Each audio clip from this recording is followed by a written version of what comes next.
Good evening mga S-friend. Sobrang saya ko kasi dumating na talaga yung napanalunan ko kay Sir Ephraim's shop. Sa parapol niyan yung July 26. Bale, sumali ako sa raffle niya kasi followers niya ako eh. Sa YouTube ko siya nakuha. Ako yung nabunot ni Sir Ephraim. Kaya sobrang thankful ako kasi nung time na yon nilalagnat yung anak ko nun eh. Bali, binabantayan ko siya. Habang binabantayan ko yung anak ko, ako yung nabunot sa raffle. Kaya sobrang pasalamat talaga ako kasi matagal na akong nakapalo kay Sir Ephraim. So, i-unbox na po natin kung ano po yung laman ng power tools na pinaraffle na pinadala niya. Okay, baby? Ito yung anak ko.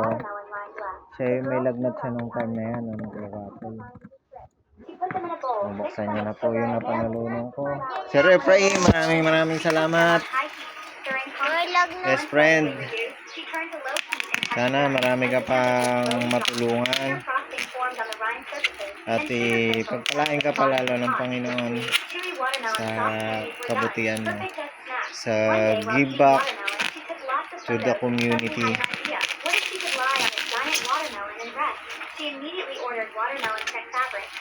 Sobrang saya ko talaga. Akala ko hindi siya totoo. Pero legit pala talaga. Kaya sobrang natututo rin ako sa mga ano niya, sa mga vlog niya about sa pag-welding. Nakakuha ko ng idea. Hanggang sa nai-apply ko nga rin siya sa trabaho. Ako talaga, pintura talaga yung trabaho ko. Pero minsan napagbibigyan ako ng boss ko sa trabaho. Sinusubukan ako sa welding. Yung mga natututunan ko doon sa kakapanood ng vlog ni Sir Ephraim, S-friend, nai-apply ko siya. Pero hindi pa talaga gano'n ka. Ano po siya. Sobrang salamat, sir. Hindi ko siya alam kung anong laman niya eh. Wow! Welding nga! Saya naman. Thank you, sir. Maraming salamat talaga.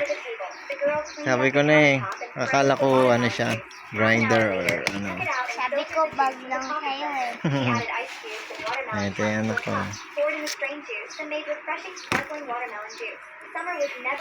Hindi to gulpin na cutter. Ayan siya. Inverter siya, so ano pala to siya, yung mahina lang siguro siya sa kuryente. Diyan yung mga tools niya. May mga kasama siya mga tools. May mga ano niya, accessories. Wow, ang galing naman. Ito, hindi ko to alam. And the berry. Wow, mayroon pa siyang ano And the berry. Ay, may mask siya, may mask. Wow, ito yung portable. Oh, shit. Sobrang saya. Japan. Yan siya, Japan. Heishitsu. Wow, ang ganda, sobra. Sir, maraming salamat talaga, sir. Meron na akong magagamit pang sarili ko, pang personal. Siguro matututo pa ako lalo. Nagsisikapan ko matuto ng welding talaga, kakapanood sa kay Sir Ephraim. Thank you, sir. God bless.